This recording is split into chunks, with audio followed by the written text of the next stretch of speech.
হয় নিশ্চিতভাৱে ক'ব লাগিব যে ৰাজ্যত এতিয়াও বহু বিদ্যালয় আছে চৰকাৰৰ পৰা প্ৰাদেশিকৰণ নকৰা আৰু তাৰ পৰিপ্ৰেক্ষিতত দেখা গৈছে যে ছাত্ৰ ছাত্ৰীৰ পৰা বিভিন্ন আঁচনিৰ পৰা বঞ্চিত হৈ আছে। আৰু মই এই মুহূৰ্তত উপস্থিত আছোঁ যোগীঘোপাৰ তিনকোণীয়া মধ্য ইংৰাজী বিদ্যালয় আৰু মোৰ সতীৰ্থ এক দৃশ্য দেখুৱাওঁ যে জৰাজীৰ্ণ এক বিদ্যালয়ৰ গৃহত নিজৰ পাঠদান অব্যাহত ৰাখিছে ছাত্ৰ ছাত্ৰীসকলে। কাৰণ বিদ্যালয়খন স্থাপনৰ 29 বছৰৰ পিছতো কিন্তু চৰকাৰে প্ৰাদেশিকৰণ নকৰিলে, যাৰ ফলত কিন্তু এইসকল ছাত্ৰ ছাত্ৰীয়ে কিন্তু চৰকাৰী বিভিন্ন আঁচনিৰ পৰা বঞ্চিত হৈ আছে।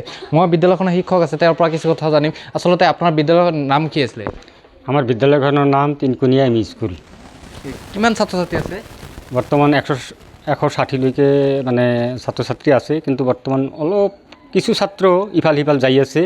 আপোনাৰ মানে আমাৰ ইয়াত যিহেতু গৰাখহনীয়া চলি আছে, তে গৰাখহনীয়া মানে হোৱাৰ কাৰণে মানে মানুহৰ ঘৰ দুৱাৰ উচন হৈ নদীত যোৱাৰ ফলত মানে পৰিয়ালবিলাকে মানে নিজৰ ল'ৰা ছোৱালী লৈ বিভিন্ন দেশ বিদেশত কাম বন কৰাৰ কাৰণে আমাৰ এই স্কুলৰ ছাত্ৰ ছাত্ৰীবিলাক আধাতে মানে পঢ়া সামৰণিবলগীয়া হৈ আছে। চৰকাৰে কিন্তু 1995 চনত বিদ্যালয়খন স্থাপনৰ পিছতো কিন্তু চৰকাৰে প্ৰাদেশিকৰণ নকৰে, যাৰ ফলত কিন্তু এইসকল ছাত্ৰ ছাত্ৰী কিন্তু বিভিন্ন আঁচনিৰ পৰা বঞ্চিত হৈ আছে। কেনেধৰণৰ বঞ্চিত হৈছে? আপোনাৰ ধৰক মানে যিহেতু ছাত্ৰ ছাত্ৰী মানে চৰকাৰৰ এটা আইন আছে যে শিক্ষাৰ অধিকাৰ আইন। শিক্ষাৰ অধিকাৰ আইনত মানে প্ৰত্যেকজন ল'ৰা ছোৱালী 5 বছৰৰ পৰা 14 বছৰ প্ৰত্যেকজন ল'ৰা ছোৱালী মানে নিম্নতম সা সুবিধাখিনি পাবই লাগিব।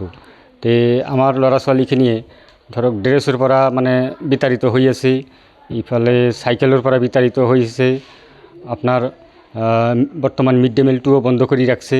এইবিলাক আঁচনিৰ পৰা মানে ছাত্ৰ ছাত্ৰীখিনি বঞ্চিত হৈ আছে। আচলতে চৰকাৰে কিয়ৰ বাবে প্ৰাদেশিকৰণ নকৰে?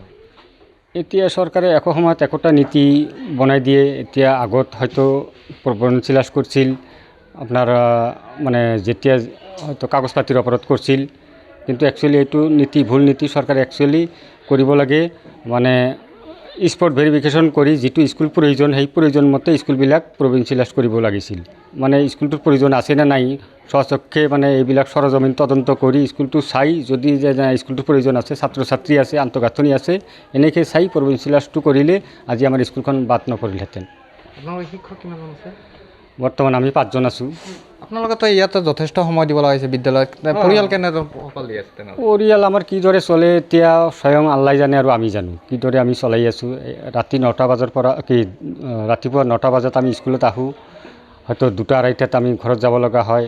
আৰু বেলেগ মানে কামৰ প্ৰতি আমি মানে কোনো দিব নোৱাৰোঁ, ধান্দা কৰিব নোৱাৰোঁ। তে আমাৰ পৰিয়ালটো কিদৰে চলাই আছোঁ এক ওপৰ আল্লাহে আমি জানে। তে আমাৰ খুব কষ্ট হৈছে পৰিয়াল পোহপাল দিয়াত। আমাৰ নিজৰতো ল'ৰা ছোৱালী আছে, তে সেইবিলাককো মানে কৰিব লাগে। তে আমাৰ নিজৰ ল'ৰা ছোৱালীবিলাক কেতিয়াবা কিবা খুজিলেও আমি দিব নোৱাৰোঁ। আমাৰ ইনকাম পাতি নাই, এই স্কুলখন লৈ আমি ধৰি আছোঁ, বেলেগ ধান্দা আমি কৰিব নোৱাৰোঁ।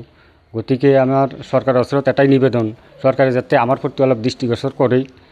যিহেতু আমি মানে বিনা বেতনে পাঠদান কৰি আছোঁ ইমান বছৰেই, তে চৰকাৰে মানৱতাৰ খাতিৰত কমচে কম যাতে মানে একদম ফিজিকেল ভেৰিফিকেশ্যন কৰি আমি যদি অৰিজিনেলি মানে স্কুলখন চলাই আছোঁ, তেনেহ'লে চৰকাৰে যাতে মানে আমাক প্ৰতি অলপ দৃষ্টিগোচৰ কৰে। আৰু যদি মানে আমাৰ স্কুলখন না আমি ভুৱাভাৱে চলাই আছোঁ, তেতিয়া আমাৰ কোনো ক'বলগীয়া নাই। আপোনাৰ পৰা আন এটা কথা জানিছোঁ, ইয়াৰ পৰা আচলতে চৰকাৰী বিদ্যালয় কিমান দূৰত্ব আছিলে? ইয়াৰ পৰা আপোনাৰ 3.5-4 কিলোমিটাৰ হ'ব সেই মালেগাঁও হায়াৰ ছেকেণ্ডেৰী। আমাৰ এইখন মানে স্কুলৰ আণ্ডাৰত 6-7খন LP স্কুল আছে। এই 6-7খন LP স্কুলৰ মানে লৈ আমাৰ এম ই স্কুলখন গঢ় লৈ উঠিছে।